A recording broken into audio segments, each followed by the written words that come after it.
किन्नर चुड़ैल। गोरखपुर नाम का एक गांव हुआ करता था। उस गांव में ज्यादा लोग नहीं रहते थे। उस गांव में एक गर्भवती विधवा औरत रहती थी। उस औरत का नाम कमला था। कमला अपने घर में अकेली रहती थी। उसके पति की सारी जायदाद उसके नाम हो गई थी, पर सभी गांव वाले उस औरत को मनहूस औरत समझा करते थे और सभी उससे नफरत किया करते थे। एक बार कमला राशन की दुकान पर खाने का सामान खरीदने जाती है। भैया जी, जरा 1 किलो दाल चावल देना। अरे हाय हाय हाय हाय हाय! अरे मनहूस औरत, मेरी दुकान में अपशुगन करवाने आ गई क्या? हैं? चल जा यहाँ से, मैं कुछ नहीं देने वाला हूँ तुझे। भाग भाग यहाँ से, चल जा निकल। भैया जी, ऐसा मत कहिए, मैं गर्भवती हूँ, मुझे खाने की बहुत जरूरत है, मुझे खाना दे दीजिए। दुकानदार कमला को वहाँ से धक्के मारकर भगा देता है।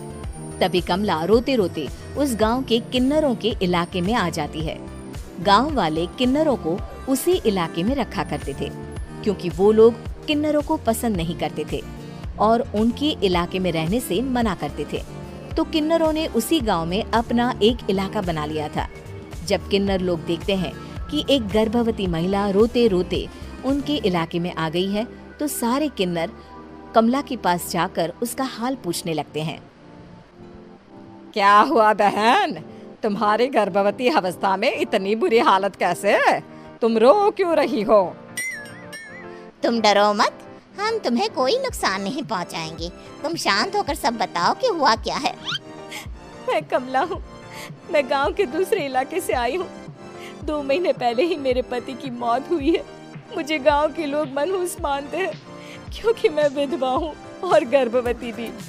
वहाँ के लोग मुझे खाने के लिए कुछ बेचने के लिए भी तैयार नहीं, जिससे मेरा गुजारा नहीं हो रहा था। कोई बात नहीं कमला, हम तुम्हारा ख्याल रखेंगे। किन्नर लोग कमला को एक खाली घर में रहने के लिए जगह दे देते हैं और उसकी देखभाल भी करते हैं। कुछ ही महीने बाद कमला अपने बच्चे को जन्म देती है, पर अफसोस, कमला बच्चे को जन्म देते ही अपनी जान गंवा देती है।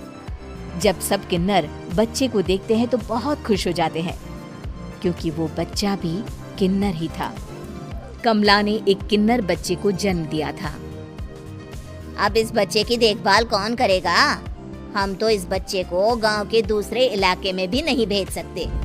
और तो क्या हुआ, इस बच्चे की माँ नहीं रही तो हम इसे पालेंगे। अब ये हमारे इलाके में रहेगा, हमारे साथ रहेगा। फिर वो किन्नर उस किन्नर बच्चे को गोद ले लेते हैं, उसका नामकरण कराते हैं। उस किन्नर बच्चे का नाम शक्ति रखा जाता है।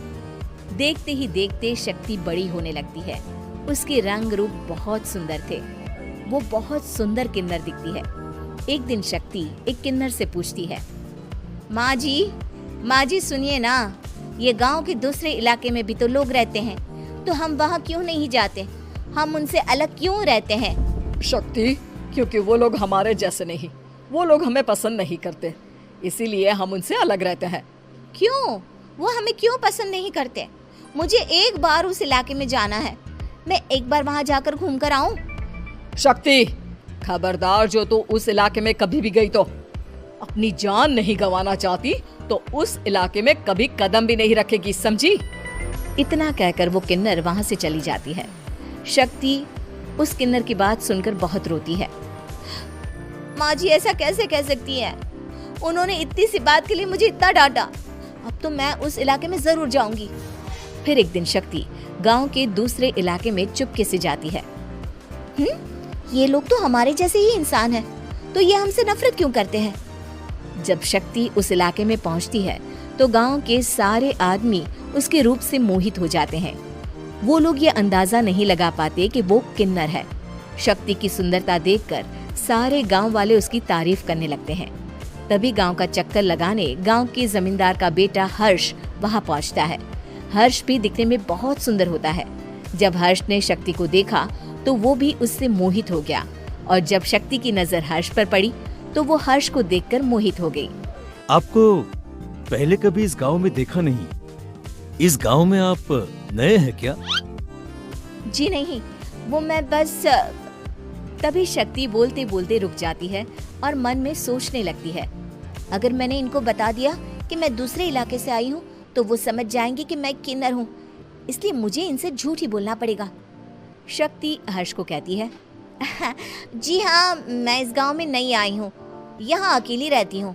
वैसे आप कौन है? आप भी इसी गांव में रहते हैं?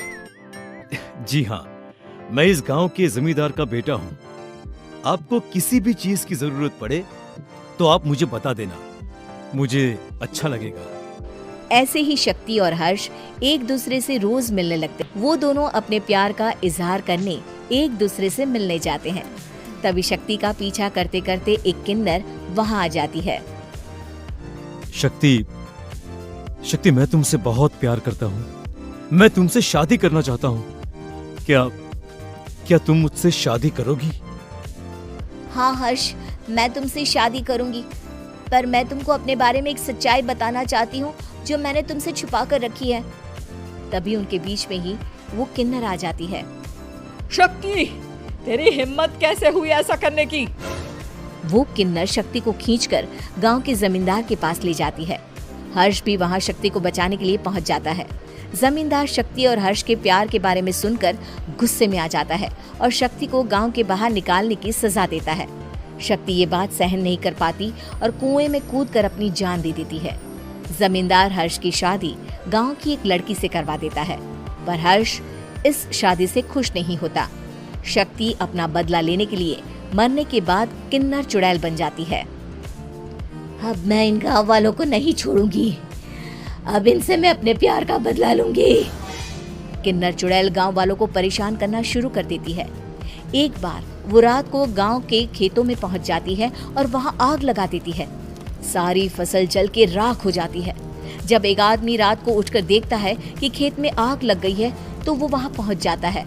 वो देखता है कि खेतों के बीचों बीच एक किन्नर चुड़ैल खड़ी है और वहां खड़े होकर ताली बजा रही है। गांव वाला किन्नर चुड़ैल को देखकर बेहोश हो जाता है। जब सुबह उस आदमी को होश आता है तो वो सीधा जमींदार के पास जाता है।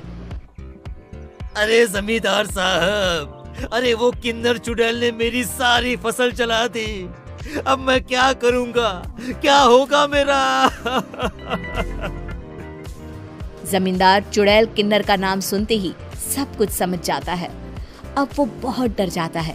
उसी रात को जब जमींदार डर के मारे अपने कमरे में सो नहीं पाता, तभी वहां अचानक से किन्नर चुड़ैल आ जाती है।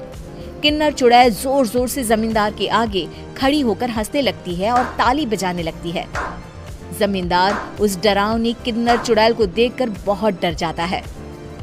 तूने मेरे साथ बहुत बुरा किया, अब मैं तुझे जान से मार दूंगी।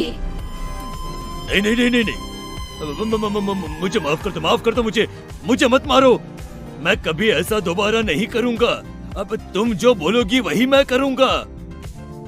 ठीक है, मैं चाहती हूँ कि किन्नर इलाका गांव के इलाके से जुड़े और गांव का कोई भी आदमी किन्नर समाज से द्वेष ना करे, उससे नफरत ना करे, नहीं तो मैं सारे गांव को मार दूंगी। और तुम गांव में एक नया कानून बनाओ कि अगर किसी ने भी किन्नर समाज को हानि पहुंचाने की कोशिश भी करी या इनसे भेदभाव करने की भी कोशिश करी तो उनको कड़ी से कड़ी सजा मिलेगी। हाँ हाँ हाँ हाँ, मैं ऐसा ही करूंगा। तुम जो बोलोगी वो मैं करूंगा, पर मुझे जाने दो प्लीज। तब वो किन्नर चुड़ैल वहां से चली जाती है। गांव का जमींदार किन्नर चुड़ैल का कहा मानते हुए दोनों इलाकों को एक कर देता है और नया कानून भी लागू कर देता है। तब से वहां किन्नर समाज और बाकी गांव वाले शांतिपूर्वक रहने लगते हैं।